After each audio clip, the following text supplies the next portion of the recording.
สบายดีหมู่เพื่อนสบายดีFCสู้ผู้สุคนเศร้ามื้อนี้มาพอกันอีกแล้วเนาะสถานที่เก่าเจ้าเดิม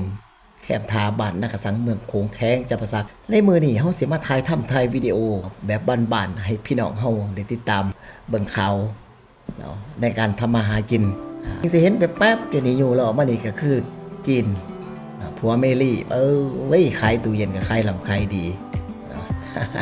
เขาว่าเขาใส่ของจีนมันถือว่าซั่นเอาต่อได้แต่จริงมันเป็นจีนโง่เด้จีนสลัดคือหยังแต่คนเราเฮาคิดบ่ทันหันหาแต่ของถือซื้อไปแล้วว่าเอาของจีนไปใส่แล้วว่าของจีนบ่ดีจีนน่ะช่วงหนาๆแล้วอย่าเลยของถือเห็นป่ะ โอ้ยแม่นของมันป๊าบแล้วพี่น้องเอ้ยน้ำนี่ก็แล่นขึ้นพี่น้องจักเล็กจักน้อยเพราะว่าฟ้าฝนทางบ้านเฮานี่ก็บ่ได้สู้ตกมาในดอกเนาะฝนตกมาป๊าบสิรินจักหน่อยก็มีปลาน้อยๆปลาขาวอันนี้ปลาขาวเนาะขายคือกับปลาสอยนะมีปลาหางเหลืองปลาตัวนี้ก็คือปลาเครื่องปลาหางแดงมีปลาปึ้งหูดำปลาปากปลาโจกช่วงนี้ปลาก็บ่หลายหรอกพี่น้องเพราะว่าน้ำมันการขยายโตหรือ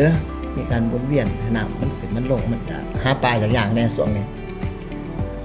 ปลาในสระมันโอ้ยตัวบางใหญ่พี่น้องเลยกับปลาในเอามาก้อยก็มีปลานางก็ส่วนหน่อยส่วนนั้นมันจะมีปลาหนูเดือนกิโลนึงเท่าไรอันนี้บ่ทราบกับบ่ฮู้ราคาก็มาถามเอาเองเนาะทั้งแม่ค้าแม่ขายผู้ใด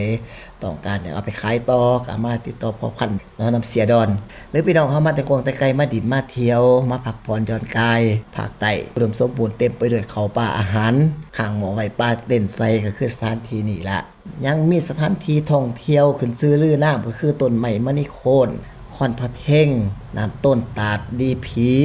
ยังมีกอแกงหน่อยใหญ่หลวงหลายที่เฮาบ่สามารถเข้าถึงได้ยังมีธรรมศาสตร์อันสวยสดงดงามสอนเล่นก็ฉะนั้นนะคะขอฝากพี่ฝากน้องผู้ใดเบิ่งแล้วเห็นแล้วก็ช่วยแชร์กันไปสำหรับ EP หน้าจะสอกหาเรื่องเล่าดีๆคลิปดีๆมาฝากพี่ฝากน้องขอบใจสำหรับผู้ใดเข้าเบิ่งคลิปนี้วิดีโอนี้ก็ขอให้ร่ำให้รวยให้เจริญอยู่ในหน้าที่การงานไปม่อยค่ามาม่อยของ